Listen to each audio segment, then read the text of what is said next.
Okay. Well, it's a great privilege for me to be here. I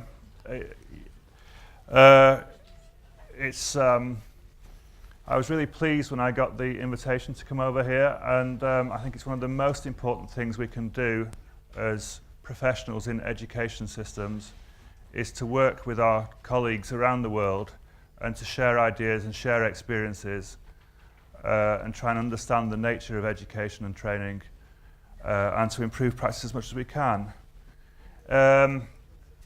It is, as I say, the international aspect is something that I've always been very interested in. From being, even a young person, one of the things I always liked to do was to travel around the world and meet people from other nations and other cultures. And one of the things I just was going to observe about young people was that we're staying in the hotel here, and I have kept seeing in the lifts and so forth a group of young people, which was the England under-23 football team, who I understand they played a match against Estonia last night. And I was speaking to the coach this morning in the lift, the coach of the team, and he was telling me that actually England won. So I am very sorry about that, but anyway. Also, I was going to say I have actually in the hotel room, I've got an England football shirt, one of the red football shirts with the, the 3 lions up there with the badge, with the 3 lions. And I'm probably going to wear it if I go to the gymnasium later to do some, to do some bicycling or to do some training or whatever. But I think probably they'll be able to distinguish me from the England under-23 football team, so I'll probably be okay in that. Okay. Another thing I wanted to say is, as I say, I'm very pleased to be here, and I'm very glad that I'll be able to talk to you about some of my experiences and some of my points of view. But I do so on the basis that we are sharing expertise. It's not that I'm some guy from over the seas who comes and I'm an expert and I'm going to impart my knowledge to you. I hope it can be a interaction and a sharing. I'll give you a quick example of that. I'm going to talk about technology in education and assessment later. But when I do, I'll just point out that at the start of this conference, we were trying to listen through the radio microphone things, and I couldn't switch mine on. My colleague had to help me to switch it on. So if I'm talking as an expert in technology, that's fine. But just remember, it was my Estonian colleague who switched my machine on for me.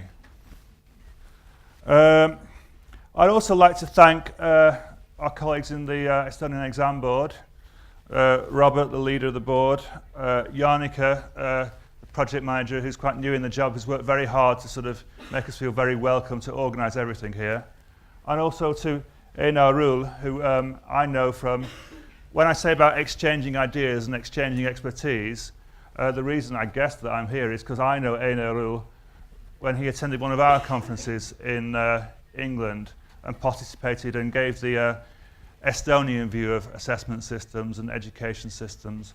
I know he's a great fan of England, and he's a great Anglophile, a great lover of all things English, and a great expert and a great enthusiast for technology in education as well. So I'd like to thank all of them for inviting me here today. I'd also like to thank the Minister for his very wide-ranging and erudite speech which he's just given.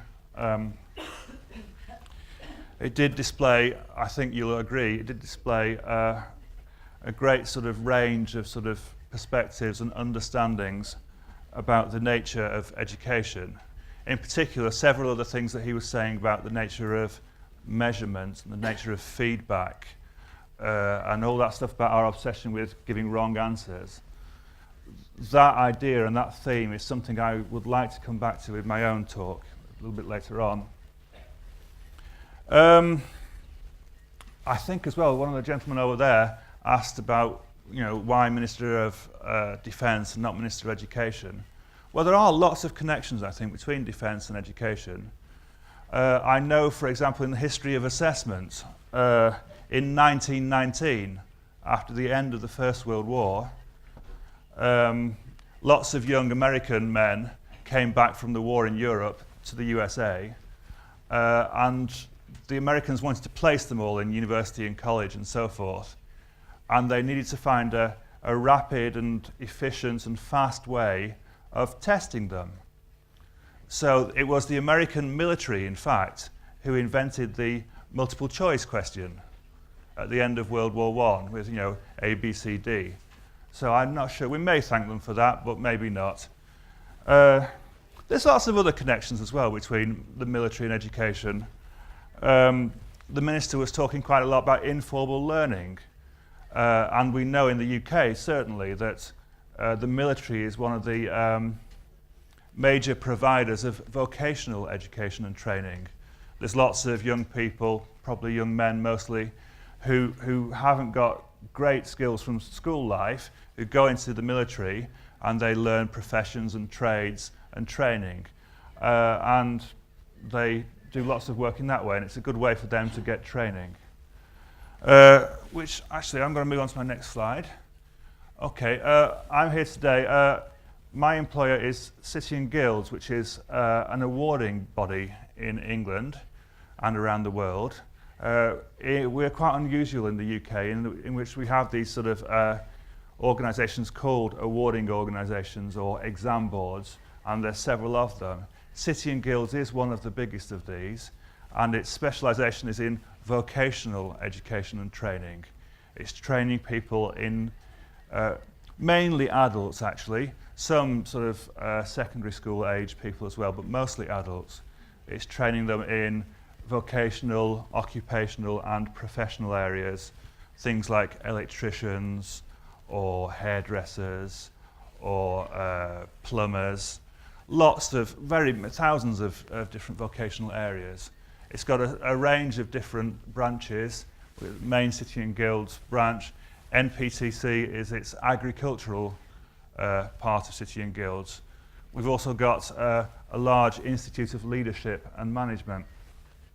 And also, one of our divisions is a separate Centre for Skills Development, which is a research institute, which has got a lot of, actually the CSD, Centre for Skills Development, has a large emphasis on international work, and it's got lots of findings about the sort of vocational training internationally, which may well be interesting to you. Okay, I'll continue on. Okay, as I say, we've got a large basis in England. We're the biggest vocational awarding body in England, but we've also in 81 countries around the world. I think somewhat in Estonia, but not so much. In the United Kingdom, 99% of employers know what City and Guilds is.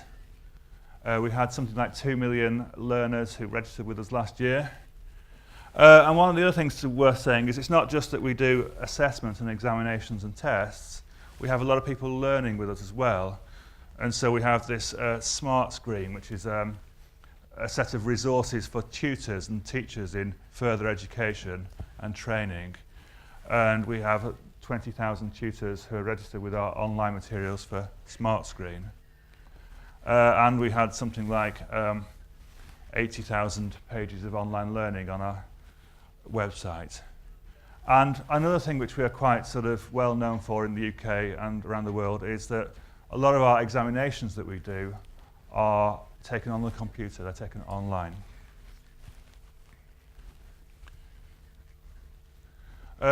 One of the things we provide a lot in the UK is called a national vocational qualification, and our sort of the parallel thing internationally is called an international vocational qualification, an IVQ. And these are competence-based awards that combine underpinning knowledge and practical assessment designed for use internationally with generic occupational standards. Holders of an IVQ can practice and work effectively at the level achieved. When in the international branch, the IVQs tend to be assessed by a sort of formal examination on a given date. But it is an interesting thing from what the minister was saying about being a bit obsessed with wrong answers. In our national vocational qualifications, our NVQs, it works that what happens is the learner is often on a workplace and they will work with a supervisor in a college or in a workplace training, and they will go through, and as they acquire skills of the job, they will be credited with these on a sort of portfolio or a tick list. And it's interesting, it is quite different from exams and qualifications, and there is much less of this idea of getting the wrong answers. And so in a sense, maybe one of the sort of responses to the minister's concern was that in vocational training at least, this is slightly less of a problem. And this doesn't mean that vocational training is a weaker form of education or a less reliable form. We've just completed some research in the UK to show how reliable those qualifications were, and we got very good figures for reliability. Another thing that we do is this Europass certificate supplement, which gives information to learners relating to trades and professions, which they can then take overseas and hopefully will be transferable between different European countries. Okay, so that's just a little bit about City and Guild. I don't want to go on about that too much. I've got two main parts now of the presentation which I want to sort of bring to you. The first one is about the kind of stuff that might make assessment systems succeed. And then later on, I just want to go through a paper which I think is very influential from the USA about how assessment systems may develop in the future. Okay, so I'm going to give sort of 7 ideas about things which might make an assessment system work. Of course, Estonia is different to the UK, and of course I'm reflecting my own experience, but maybe you will find some of them useful, maybe you'll find some of them that can transfer to your context and be interesting to you. I hope so. Okay, when I talk about an assessment system, what do I mean? Well, generally it is a collection of tests, exams and qualifications. It can be during schooling. I think in a lot of countries now we have systems for monitoring how well school is doing throughout this sort of period. We have tests in England at the end of primary school when the children are 11 years old. We've now got rid of our tests for 14-year-olds. But I know in a lot of countries that they have some sort of national monitoring system. Big controversy in England has been about whether you should test every child at the age. I think at one point they were testing every child at the age of 7, the age of 11, and the age of 14. And a lot of the people that were critical of the system were saying that there was too much testing in England. But as I understand the international picture, there is assessments of one kind or another throughout the education system in most countries, anyway, in many European countries. And this may be either, like in England, all the children in a school year, a whole cohort, or the other approach is to have samples of children, so just a few of the children, and from that you can get a representation of the national picture. This can be used for, as I say, for accountability. One of the big issues in England has been about accountability. Essentially, politicians have said, we are prepared to give lots of money to education, lots of spending on education, but if we do that, we want to see results as well. And one of the big controversies, to which I'll come back later, is about what sort of results do you publish from school testing. And one of the things which gets published in the UK is results for every school or for every local authority.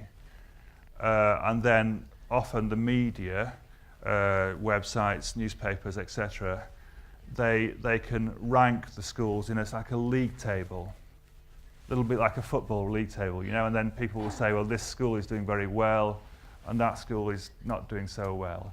And the idea is that parents, you know, if they want their children to go to school, they can look at these tables and say, oh, this school, a lot of kids do well in the tests. That school, not so many kids do well at the test, and they compare them. But that's a very controversial thing in the UK. I think it exists in some countries and not in others. Again, I think we'll come back to that.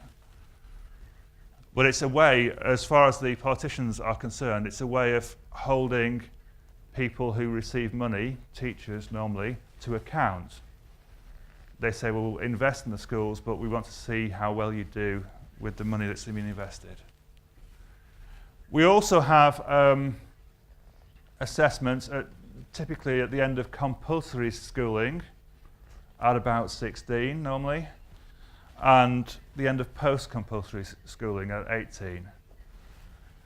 I think we're quite unusual in the UK in that we have a large system of formal examinations at 16, and they're called GCSE, General Certificate of Secondary Education, and kids do these exams, and that's one of the things which is used by the government to give a sort of a statistic to show how well schools are doing against each other. We've had those for a long time, and you know, all of us would have done GCSE or the previous sort of certificate, and we're very used to that in England. It is worth saying, and it is an interesting point, that another of the problems we have in England is that we have quite a high rate of dropout of young people after 16 years old. Quite a lot of young people who are 17, 18, 19 are not in. There's a term we use, NEETs, which means not in education, employment or training, and our proportion of young people that are not in education, employment or training, the NEETs, is quite high. And some people have said that there is a concern that because we have formal examinations at 16, that kind of causes some people to drop out the system, and it might be better if we had a different system, like sort of more of a teacher-assessed system. But that, not everyone agrees with that. That's a sort of a debating point. These are generally academic examinations, and certainly in the case of the A-levels at 18, these are used for university entrance. And the other sort of branch of the system, the other part of the system, and the part that City and Guilds is mostly involved with, is vocational qualifications. Generally, these are of two, well, there are several types. There can be a different path in schools for sort of teenagers in schools. Perhaps if kids are more interested in doing a vocational path, a training path. Perhaps some of the kids not quite so academic, but also it can be for people who are adults who are in the workplace, typically young adults in the workplace. And also there's quite a big sort of need for license to practice. I don't know if you have the same thing in Estonia, but I'm just getting some work done to my house at home. Hopefully when I go back, we're going to get the bathroom fixed and whatever. And if you need the electrics to be replaced, the electrician who does your work on your house has to sign a special form to show that he or she is qualified. And so in a sense, he has to have a license to practice. And some of these vocational qualifications, the NVQs, the National Vocational Qualifications, they can provide that license to practice. So it's a very important gatekeeping function. It ensures that, for example, the quality of, it's very important. I mean, when I'm getting my house fixed up next week, hopefully, I really hope that the electrician doing it has got the necessary skills and knowledge. And I rely on these qualifications, and the signature of the person doing it and the certificate to say that that person is a skilled electrician. And so, although quite often you get a lot of publicity and a lot of press about the academic stuff, the vocational qualifications are very high stakes and very important for society as well. So those are the main branches of the sort of assessment system. What I was going to say is, now then, let's see if I can make this work.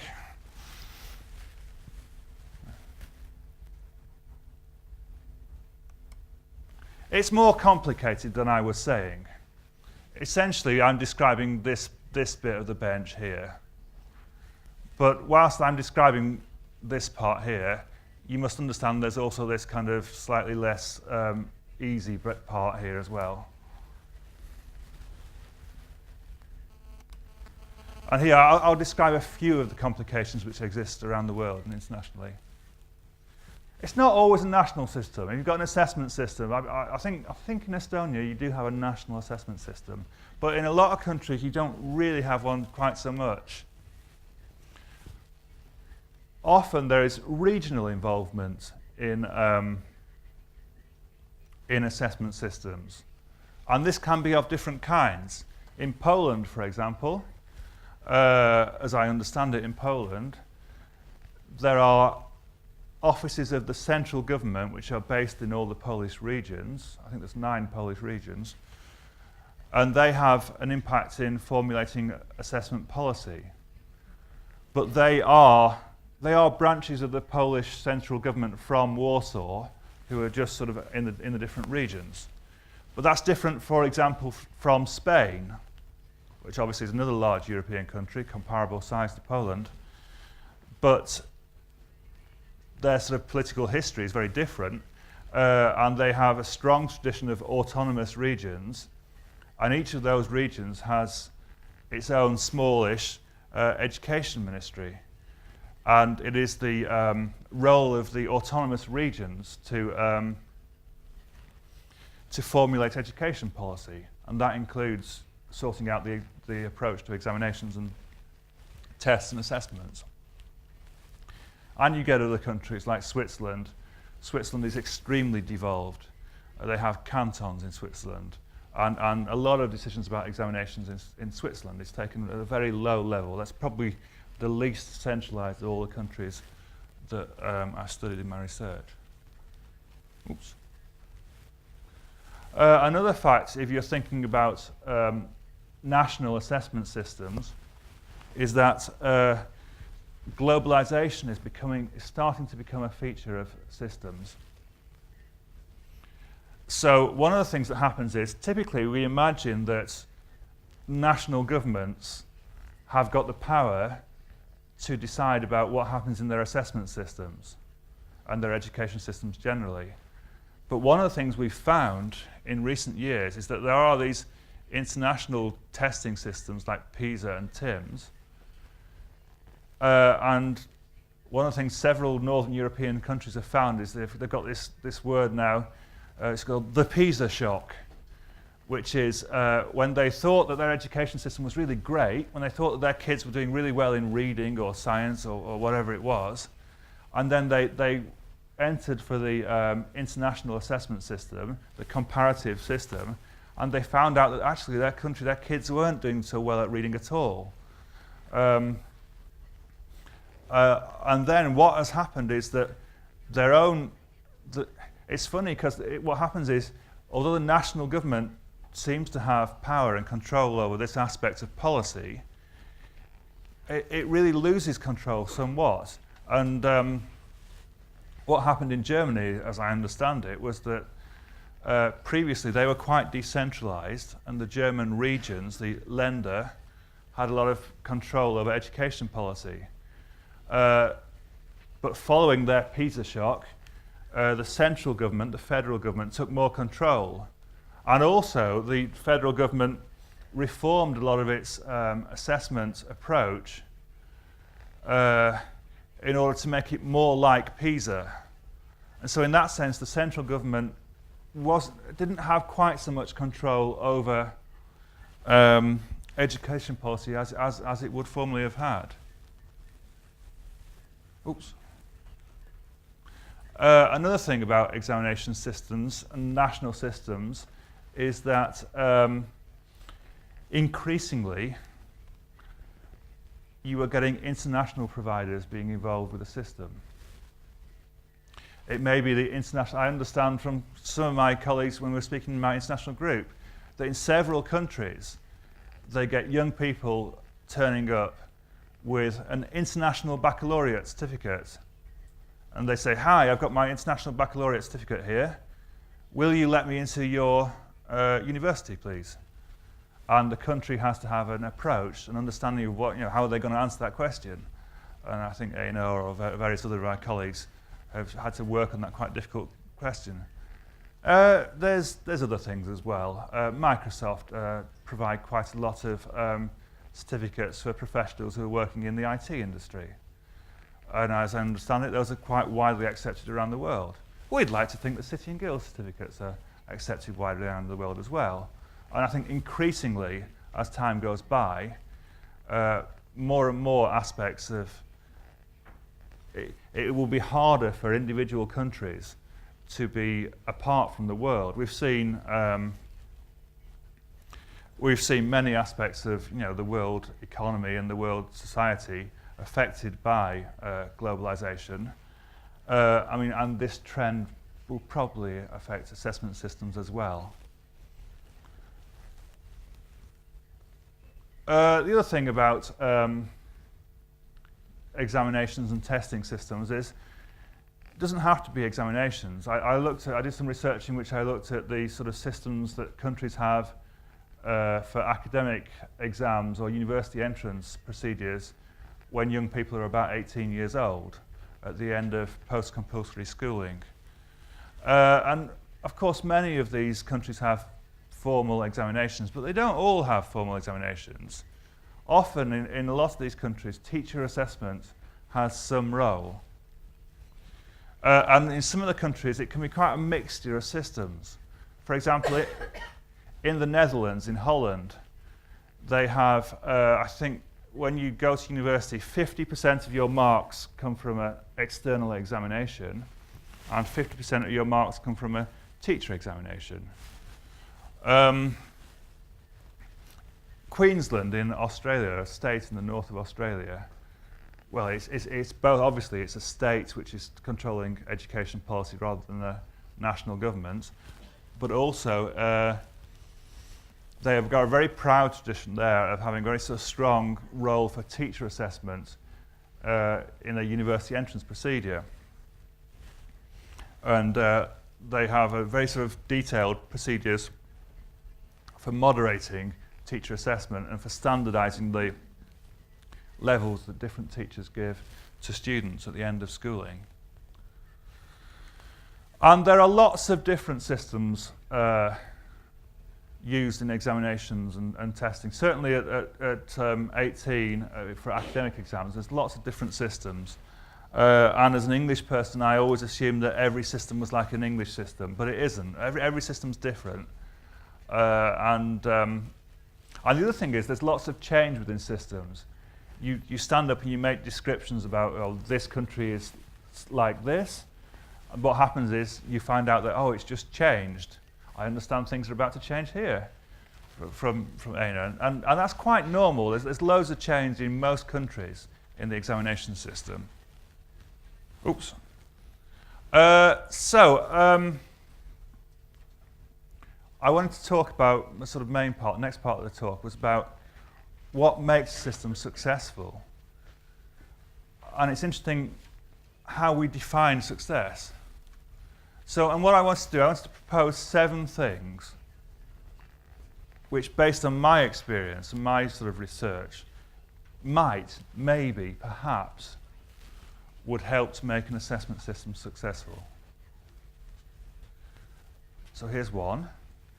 Have regard to history, traditions, and the future. 2, involve people in decision making. Specify what the system is for. Number 4, try and make a fair or balanced system. 5, get the best technical experts to design the system. That's number 6, isn't it? Number 6, acknowledge that it can never be perfect. And finally, get behind it, support it.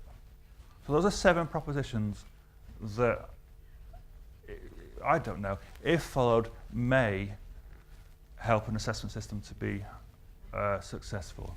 Now I'm going to explain what I mean here for each one. So the first one, have regard to history, traditions, and future needs. international research is very fashionable in education.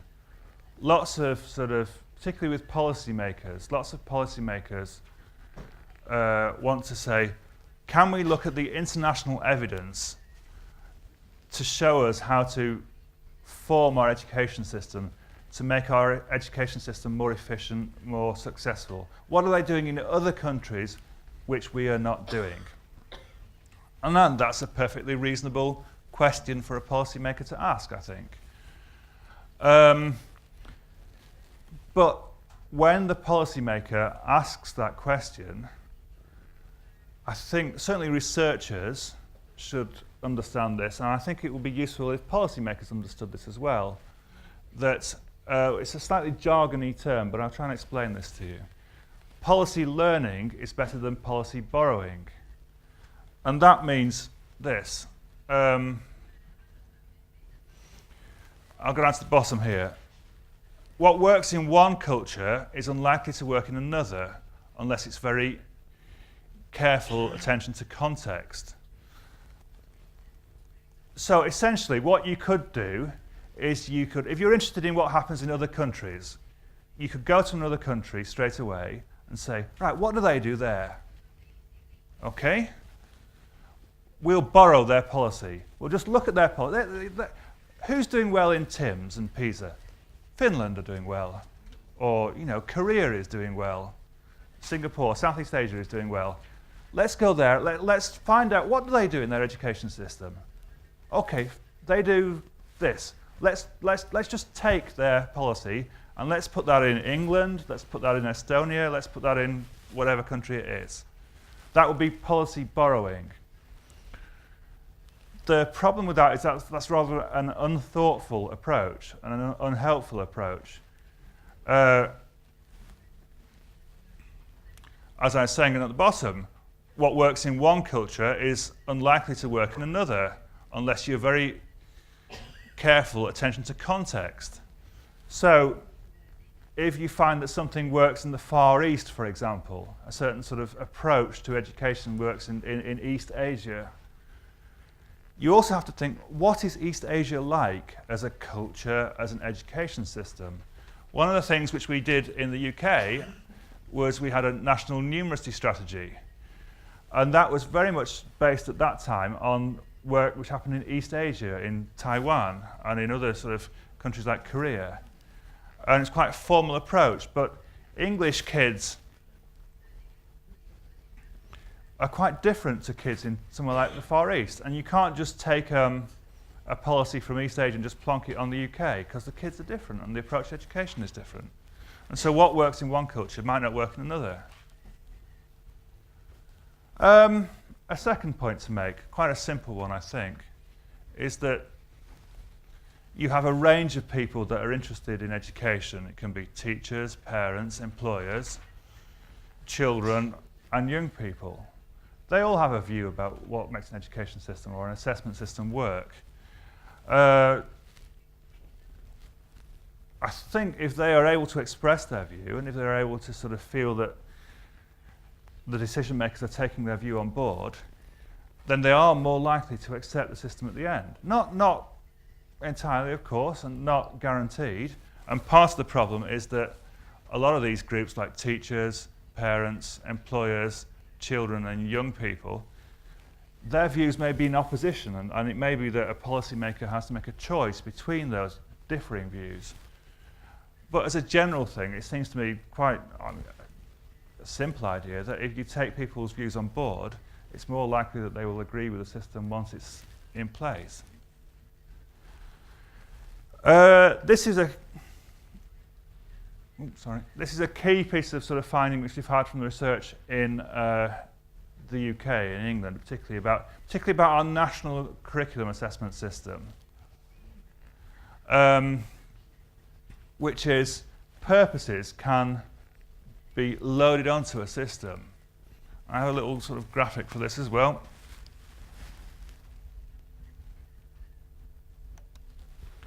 Which says, don't overload your system.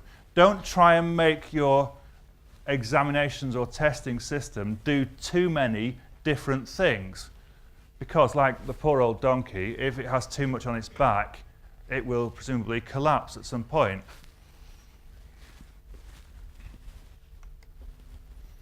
Good example of this, one of my colleagues, Paul Newton, one of the researchers in the UK, has done a lot of work about national curriculum assessment in England. That's the assessment that takes place during schooling when kids are typically at the end of primary school or in the middle of secondary school, 11 years old or 14 years old. And Paul's work, he says that when this system was set up in 1988, the designers of the system thought that it had four main purposes. But over the years, different people, whether they are policymakers or educational professionals and so on, and Paul has counted up, he reckoned in a paper I saw he wrote in 2007, he said it's got 22 different purposes. This system, which was designed for 4 purposes, is now trying to do 22 different things. Actually, I saw him last week, and he reckons that there's now got 5 more. So he said, I don't know, sometimes I think he splits it up too much. I think he says there's too many things, but he reckoned that it's trying to do 22 different things. And it's just too much, because I'll give you an example. Sometimes the purposes can work against each other. For example, if one of the purposes of the system is to provide formative feedback to pupils, what you're asking teachers to do is to highlight pupils' weaknesses, to really bring to the fore certain things that pupils don't know, and to use that as a way of helping pupils to find out what their next step is, what the next thing to do is in their education. But if at the same time, you're using the same national curriculum assessment system to evaluate teaching quality, if you're producing these league tables, in effect, what you're asking the teachers to do is to hide the kids' weaknesses. So you're using the same system, and you're asking the teachers to do 2 things which are the exact opposite. And then it's not surprising that it can't do the same thing at the same time.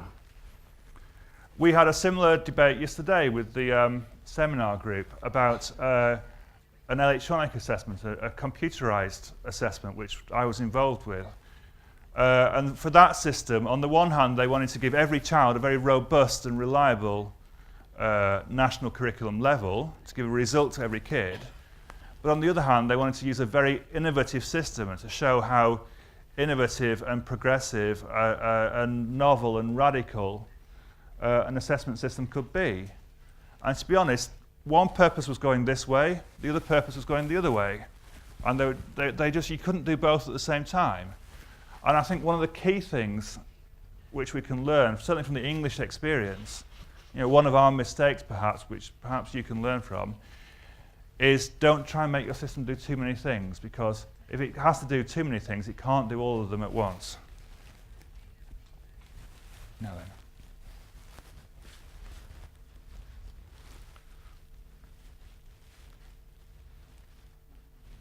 Come on. Here we go. This is quite a tricky one, and I'll explain why. I'm not entirely sure about this, but I'll just put the idea out for you.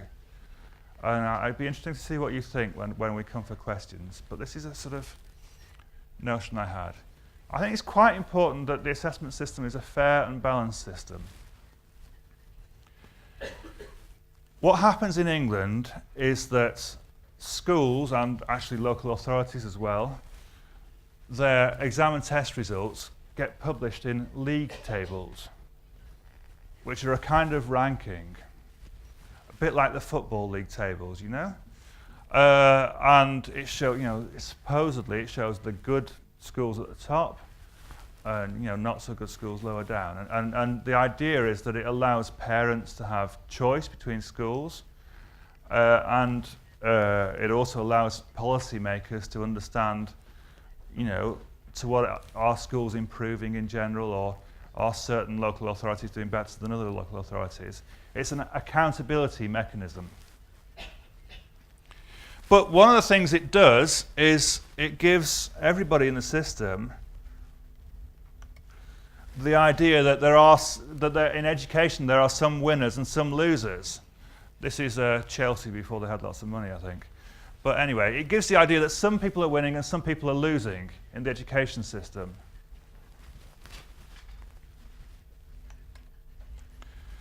Maybe that's a good thing. Maybe choice and maybe sort of exposing weakness is a way to improve the system overall. Certainly, some of our politicians would say that.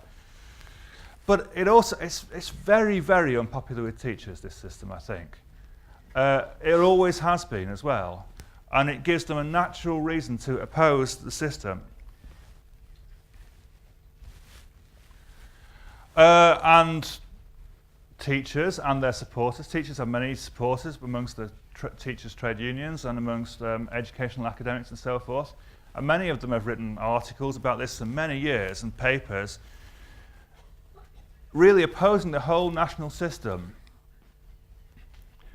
And this is a really complicated and essentially a political question. But if you want your national system to be successful, I think, it probably depends on a certain degree of consensus and agreement.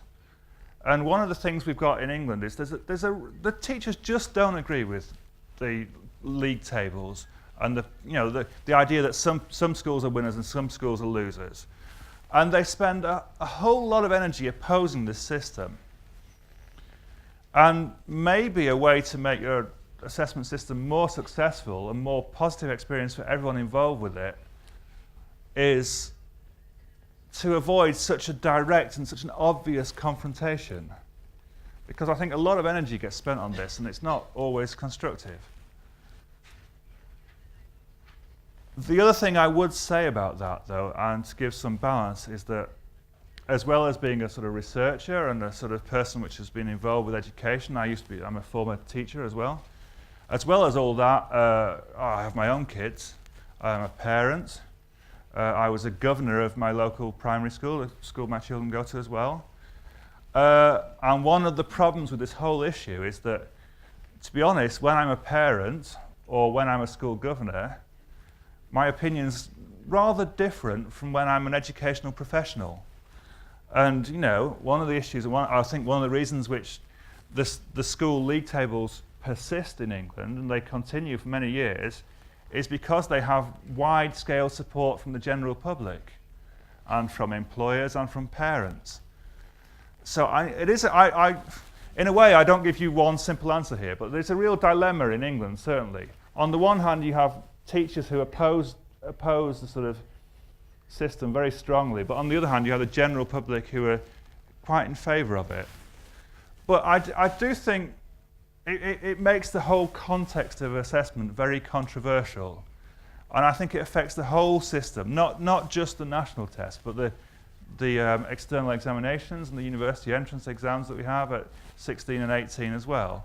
And maybe if you're trying to make a successful qualifications or exam system, one thing to think about is how much confrontation and conflict do you want in there, and how much can you get consensus and agreement.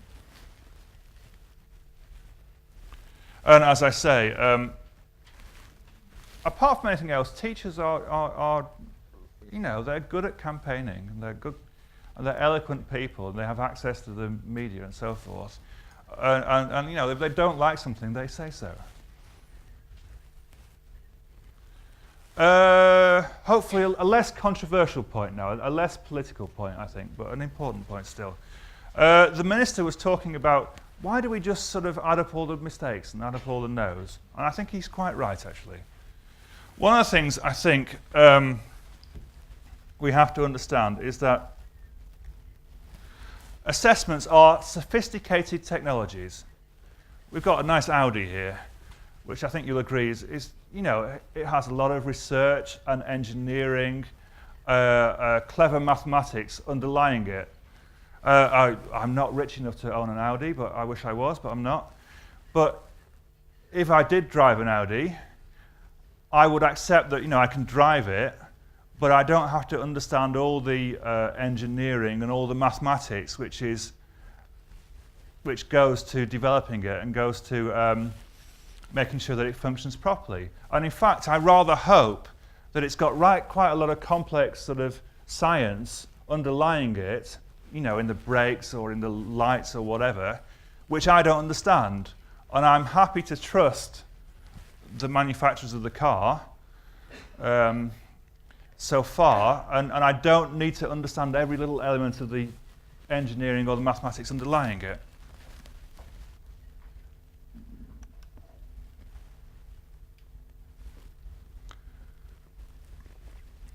I think this is also true for assessment systems.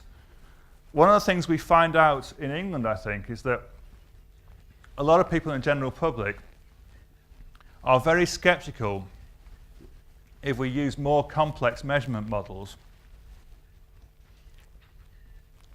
They want us to use very simple, straightforward, transparent statistical techniques. And of course, being transparent and being open about how we get to results in, examinations and tests can be major issues in people's life. And, they're gatekeepers to education, to university and so forth. And of course, we have to be very transparent about how we get results and so forth. But also, I think it would be a really important thing. It's a reasonable thing to say that we can use complexity and sophisticated statistical techniques. And I suppose this is more of an issue for example, the teaching profession and for the general public. I think people should be more comfortable with the use of complex techniques. Oops. Oh, sorry. Yeah, I think people can expect transparency, but I hope people can always expect sophisticated measurement science as well. It's not often that I get to quote Einstein in my speeches, but I understand he said, explanations for complex phenomena should be as simple as possible, but not simpler. And sometimes, certainly in the UK, we've broken that part of the rule. We've become too simple. We've oversimplified things. And partly that's the fault of the measurement specialists and the sort of people in the sort of involved in the agencies and so forth. But also partly it's an issue for the public. The public has to find a way of understanding that education and assessment is a complex business, and it's likely to involve some sort of lack of transparency in the models we use. Okay, and this is a kind of related point in a way. One of the big pieces of work I've been doing in recent years is about reliability. One of the things we know is that we're talking about human beings here, and human beings' knowledge and skills, and human beings are complex things. A bit like this. This is quite complex as well. And what assessment is doing is trying to provide a useful summary of a human being's abilities, or skills, or knowledge. And one of the things we know about assessment, one of the fundamental points of assessment, is that any assessment is an estimate of the person's ability at a given time. And because it's an estimate, also, along with the estimate, there is an intrinsic amount of error which is associated with that. For example, if you imagine that, imagine you were a group of people trying to get into university, yeah? And you were trying to do an examination, and you all had one person that was marking your test, and that person was very strict and took a sort of hard line view of your writing, whereas you had a very lenient person marking your scripts, who was easier on you and more generous in the marking. Now, you would probably get a better mark than you would. So maybe you'd get a better chance of getting into universities. Now, of course, as professionals involved with examinations, we would try to reduce the difference between different markers, between different people that were looking at the papers. And of course, there's lots of techniques about moderation and checking up on markers' approaches. But at the end of the day, it's about human judgment. And some people, a human being will look at a piece of writing, and two humans will never agree 100%. Intrinsically, there will always be some error, some disagreement about how much a piece of writing is worth.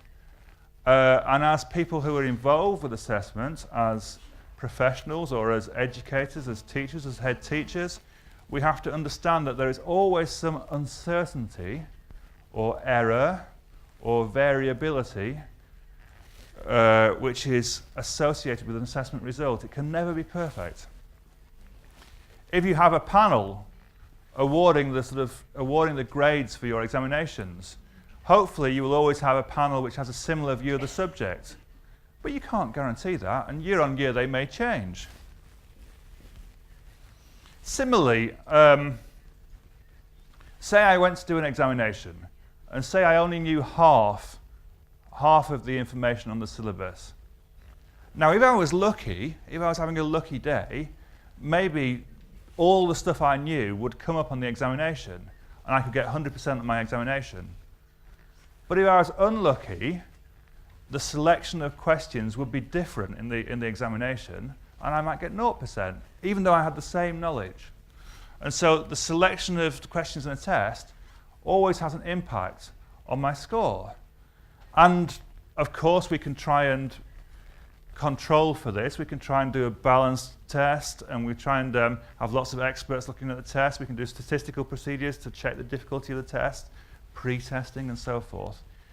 But we can never remove entirely the possibility of some form of error or variability in exam results. It's inherent. It's part of how we define what an assessment is. An assessment is an estimate of a person's abilities. You're not taking someone's head off to look inside their brain to find out exactly what they know. You cannot do by definition. Yeah, and just simple things like this young person might have a good day. Might be a really good kid who's knows a lot of stuff, but on that particular day, that for whatever reason, they have a bad day. So as I'm saying, hopefully all we professionals in assessment systems, we can reduce the amount of error or amount of uncertainty that are in results, but we can never remove it entirely. There will always be some uncertainty remaining.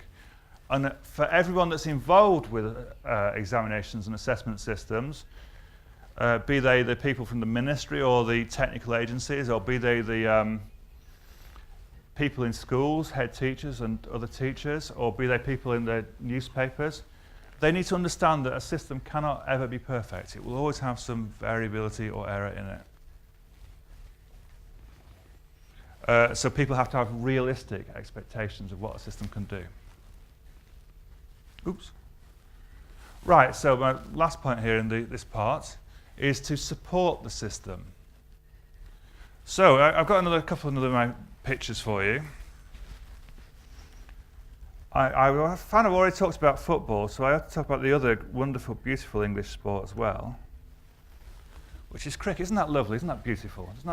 That's the sort of most beautiful thing you can see in the summer, the grass and maybe a pub with a pint of beer or something, an English church, everything. It's lovely. However, perhaps slightly less lovely, something that often happens in England as well every summer, is this. These are some newspaper headlines or some from newspapers' websites. Up there it says, "A system of exam boards is corrupt and diseased," says the leading school advisor. Or there's a story there about an unmarked test returned to a school. Or down here it says, "Top school is ditches easy GCSEs." Those are the exams which kids do at 16.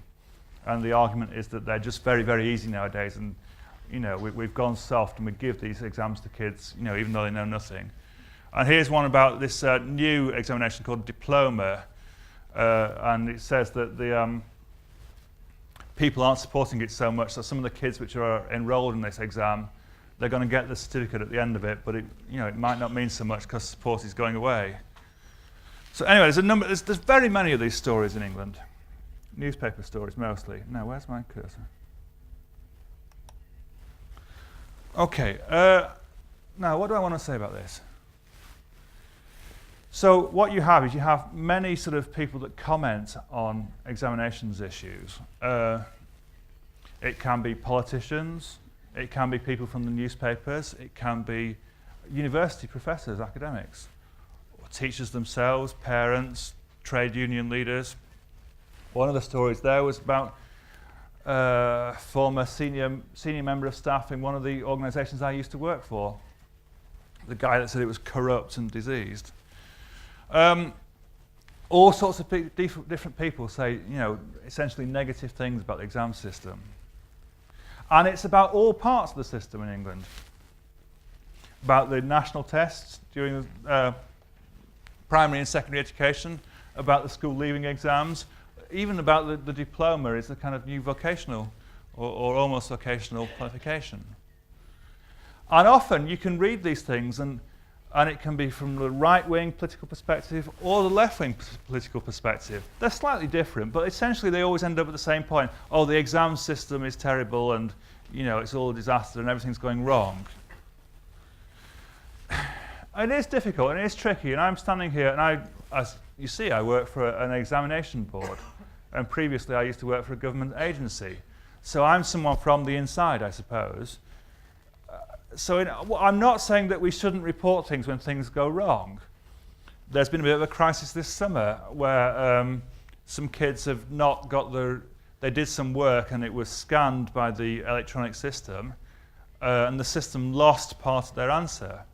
And so they didn't get enough marks in their exam, and then some of them may have lost entry to university. Obviously that's a terrible thing, that's a really bad thing. And obviously, in a democracy, the newspapers must report this sort of thing to the public. But what I want to say is that we have a lot of very negative stories from all branches of left, or I could show you stories from the left wing or from the right wing, which start from a different point and have a different kind of argument. But they all end up with, oh, the assessment system is really sort of not working and is really sort of failing our kids. I think we need balance. I think we need to say, what's reasonable for a qualification system? We know that there are always going to be some errors, and we also know that there's going to be practical problems come up. That thing I was just saying a second ago about the scanning, about the electronic system, it's a new system that's been brought in this year. And yes, so there's been a problem with it. And yes, it's been a disadvantage for some kids. But I think we need to, you know, move on technologically. We need new systems. If we're so frightened to change, we won't do anything, and we will become stuck in the sort of past era. We'll become ossified. Click, come on. Certainly for us in the UK, we have to ask ourselves, are things better in other countries? Are there other countries where they got rid of all these problems? Was there ever a golden age? Was there ever an age when, you know, exams were really perfect and really fair? You know, when we were kids, when I was a kid, were the exams really fair and really accurate and really demanding and got the best people? I'm not sure they were, to be honest. I think my opinion is that we probably do more research about exams now than we ever did. We probably know more about, you know, what the exam grades mean. And maybe, if we were being balanced, what we can say is a qualification is like a currency. You know, if you've got some money, some cash, it's only worth something because other people will accept it. And if other people don't accept it, it becomes worthless. You know, it's in different countries. I used to live in Turkey, and their currency was going up and up. Or, you know, you can talk about Germany in the 1930s. If people stop valuing the currency, it is worthless. And I think a qualification or examination is like a form of currency. If people don't believe it, then it will lose its value. It's only valuable if people trust it. And I think people who are commenting need to give the benefit of the doubt to our kids and our young people. I think, well, my opinion from what I can observe is that our kids do work hard nowadays, and they do put a lot into their studying. And if they do well, and if they're doing slightly better than they used to do, well, good luck to them, I think. And maybe we should sort of trust that our system is giving us an estimate or a reasonably accurate sort of view of what our kids can do. And you know, believe that. Okay. About half an hour, yeah? Yeah. About half an hour, yeah? Yeah. Okay, so just for about, I'll do about 15 minutes in this next bit, and then we can have about 15 minutes for questions, I think. What I want to do is to talk about a view of the future. This, all I'm going to do actually is summarize a paper. This is a paper called Reinventing Assessment, and it's by this chap, Randy Bennett, who is a senior figure at Educational Testing Services, which is a sort of large educational measurement organization in the USA. It's a paper written in 1998. It's called Speculations on the Future of Large-Scale Educational Testing. So it's, 12 years old now. But it's a paper which has always inspired me a great deal. It's always allowed me to think a great deal about what the future of assessment and education systems might be like. In a way, perhaps this sort of goes to the point of the minister's question about how we always sort of mark everything negatively. This is a sort of alternative view to that. So Randy's, so as I say, Randy Bennett is a leading researcher from ETS in the USA. He has done a whole lot of work to define. He's one of the sort of pioneers of computerized testing or e-assessments. A really very good researcher. And this paper I'm talking about, Reinvention, Speculations on the Future, whatever you call it, is a blue skies thinking paper. Although Randy's perfectly capable of doing very sort of technical work, this paper is not at all technical. It's quite short. It's not that difficult to read. Maybe we can get Eno to translate it into Estonian for you. I don't know. He likes to translate some of this stuff. And you can download it for free on the internet. It might be quite an interesting thing. I don't know if many of you are teachers. You may sort of study this paper with some of your secondary school pupils. It's quite an interesting paper. It was written, it's quite a while ago. It's 12 years ago it was written. I'm not sure that he's right. He may not be right. He may be wrong. But even if he's wrong, it makes you think, and it gives you a view of the future, I think. Sorry. I'm struggling with this clicker a little bit. And one of the things he does at the end of the paper, he asks you, if you're reading the paper, he said, please don't believe me. Please think about what I've said. And if you want to come up with your own ideas and a different point of view, that's what I would like you to do. Oops, click, come on. Okay, and this is the situation as Bennett describes it at the end of the 1990s. He says that large-scale testing examinations has been unchanged for many years. The exam systems serve purposes of institutions like schools or governments or universities. It doesn't particularly serve the purposes of the individuals that take the exams, the students typically.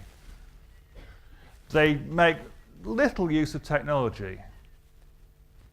And the models of learning, the psychological models, the models of learning which are underneath our examinations are based on the psychology of the early part of the 20th century. Basically, the idea, this is what the minister was talking about, I think. Basically, the model of learning underneath a lot of our tests is like what I call a building bricks model. That is, learning is like putting bricks in a wall. And if you have more bricks in the wall, you have a bigger wall, you have more learning. And all the bricks are individual facts. Now, I think we know from most educationalists, most teachers, and most people that are concerned with education is actually learning is a lot more complex than that. And it's not just a collection of separate facts that you put together. One of Randy's points is that he says one of the big drivers in all this is not particularly education, but it's the wider economy. He talks about intensified competition. And he talks about the fact that, you know, we've got this globalization and competition now, and so all sort of, you know, countries and industries are subject to much more competition. Click. Come on. And he says because of that competition, there's much greater need for innovation and productivity and customer service. And he also says that, you know, people are moving around more in the world and populations are becoming more diverse. And they expect that products and services will be more personal to them and reformed to reflect this. And so what he does, he has this argument about there's 3 generations for the development of computerized testing. And obviously he's talking about the USA, and obviously that's a little bit different to the UK, and it's probably a little bit different to Estonia. But anyway, this is what he talks about. For Randy, his first generation is what he calls infrastructure building. And the key characteristics of that, the first thing he says is that the first generation of computerized tests, they primarily serve institutional needs. So they're set up by exam bodies for the use of schools and universities and the government. It's mostly for those institutional needs and not for the needs of the individual. Mostly they measure traditional skills and use test designs and item formats which are very similar to paper-based tests. We were talking about this yesterday, and I was saying one of my colleagues has this phrase which she says, this test is paper behind glass. Here's a test question, I can write it on paper. What I do is I put it on a computer screen, I put it behind the glass. But essentially, it's just the same as the paper, but it's just behind the glass of the screen. In America, one of the things they've done... am I still there? Yeah. In America, one of the things they've done is they've done adaptive testing, wherein the student starts with a question somewhere in the middle, and if they're getting right answers, the questions keep getting harder. If they're giving wrong answers, the questions keep getting easier until they get an estimate of the student's ability. And that's a slight development from the paper and pencil approach, but it's not a huge development. In America, we're told that these tests are taken by the kids in test centers. And you have your test on a particular day, and you go in on a particular day in June or December or whenever it is, and you take this is the day of my test, it's a big day. And like I say, paper behind glass. They use technology a little bit, but only a small amount. It doesn't use all the potential of technology. This is the first generation. Okay, Bennett's argument is the second generation, what he calls next generation tests, and he talks about a qualitative change. He says these tests still mostly use institutional needs. One of the big changes is using new item formats, which might include video or sound or graphics, and the ability to write your own response. Again, perhaps he's reflecting an American's perspective here. As I said at the start, Americans since 1919, they love their multiple choice questions, and it's quite an issue for them to have more written responses. He also talks about technical features like automatic item generation. So you wouldn't need professional teachers and specialists to write your items. You know, you'd have a template, you'd have a general approach to designing items, and then the machine could develop items for you. Automatic scoring and more networks to make performance assessments more feasible. And also some of the psychological, some of the aspects of learning that we were addressing would be new constructs. Still it would be a formal test taken on one day with a sort of formal time. And part of the development, I think this is one of the things which we do have now actually, is that you'd be able to register for your test, be able to get your results. All the administration would be able to be done electronically. Okay, so Finally, the last part of Bennett's kind of scheme, last part of his prediction of the future, is this generation R, which is reinvention. Here he sees an assessment system which is serving the needs of institutions. For example, it's helping universities to select people to enter, but it's also helping individuals.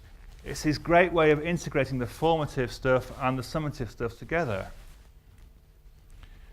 He sees that there's more of an integration with instruction.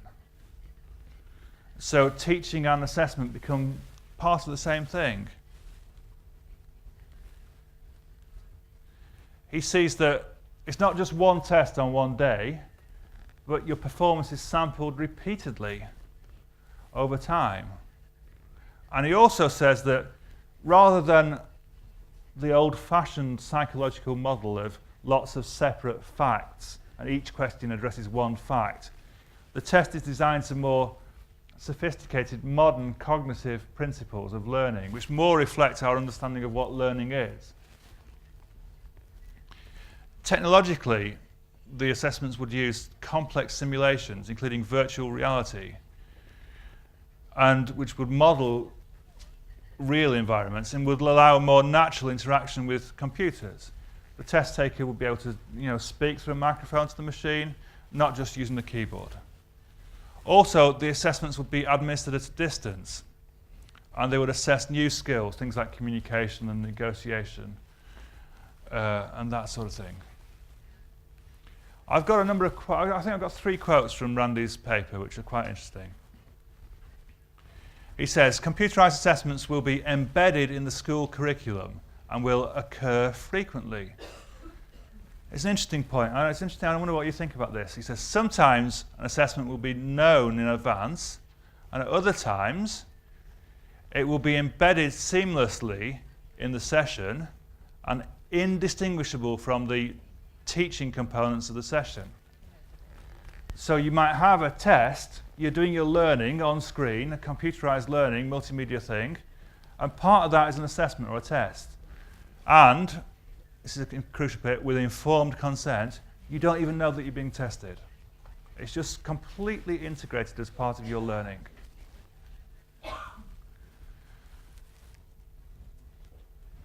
Here's another thing he says. Here's another sort of evocative quote that he gives. He says, in the current model, at current time, large-scale tests are too divorced from schooling in both content and delivery.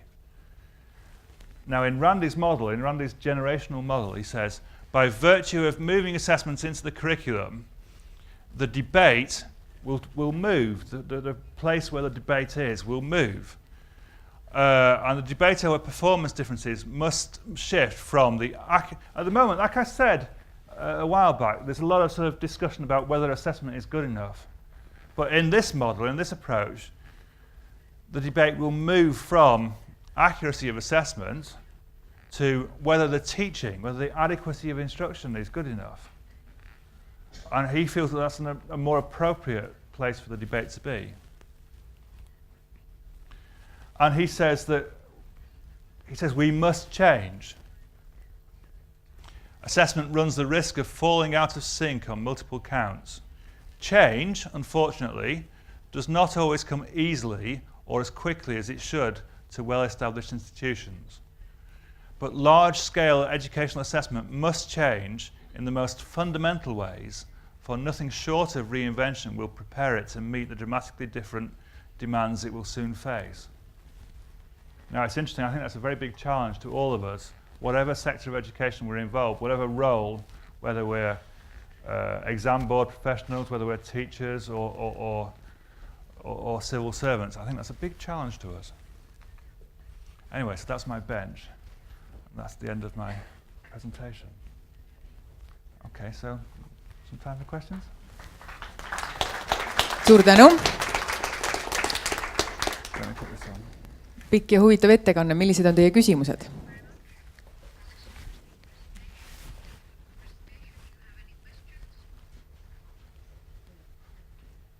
Or do you just want lunch? Ei, kõik mõtlevad rahulikult. Mis öeldi? They're Ma thinking küsiksin about lunch, digesting. ma küsiksin sellise küsimuse, et kuidasmoodi Inglismaa lõpetajad võtsid vastu elektroonilise muutuse nende hindamissüsteemides? Milline nende reaktsioon oli? It's very, I think, shall I take this off? Sorry, no then. Right, can you hear me?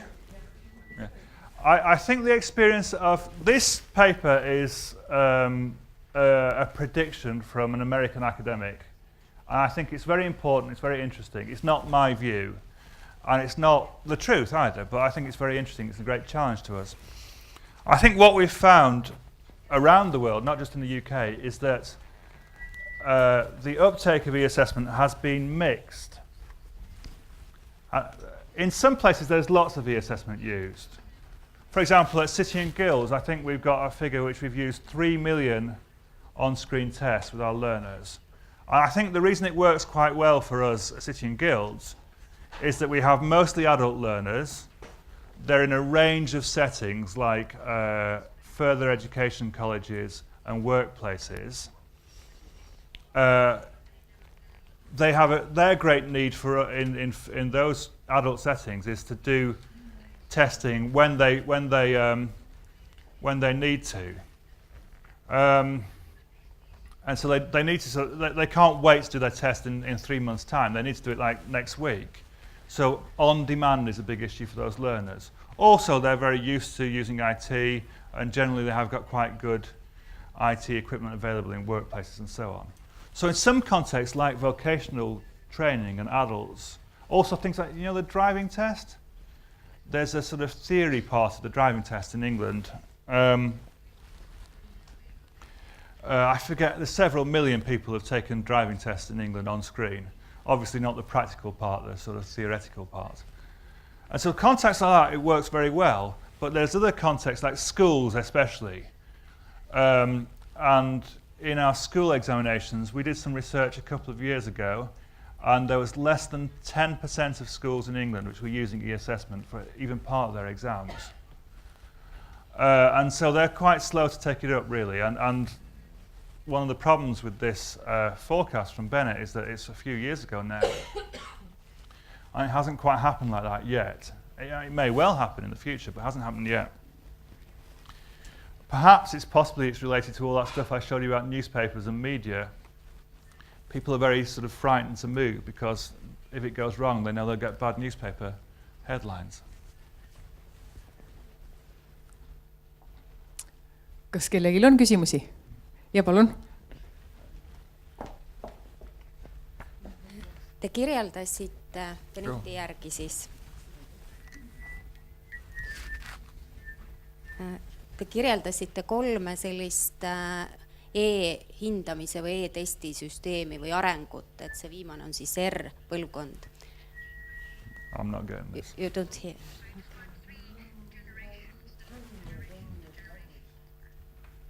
Yeah. Okay. You don't? Yeah. Et milline on teie hinnang, kas iga riik, kes on võtnud oma hindamissüsteemis eesmärgiks minna e-hindamisele, peab läbima kõik need 3 põlvkonda? Kas on võimalik hüpata näiteks ühest üle, et kohe minna selle R-põlvkonna juurde või mida te arvate?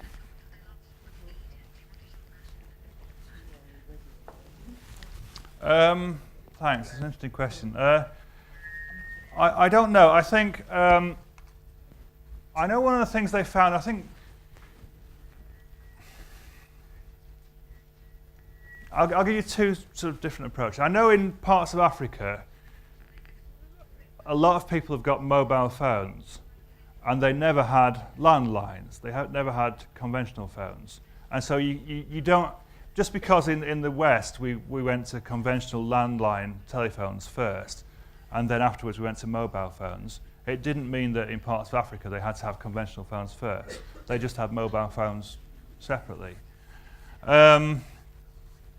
So there's no reason why England or Estonia had to follow the American model.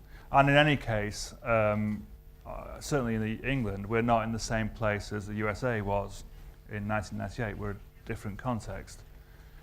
having said that, I think one of the things which Bennett is very right about is that the first generation is about establishing the infrastructure.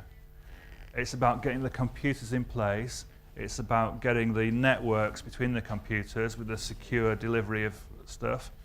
It's also about getting a lot of the administration in place and, you know, getting the schools used to transferring information electronically between them. And, you know, things like getting the schools to timetable tests on their school computers it sounds like a small thing, but it's actually quite an important thing to do. So I think he has a good point that one of the initial steps has to be about getting the infrastructure in place. You can't just skip to generation 3, I think. Nii, kas on veel küsimusi? Ma arvan, et ei ole, siis täname meie esinejat. Thank you very much. Thank you.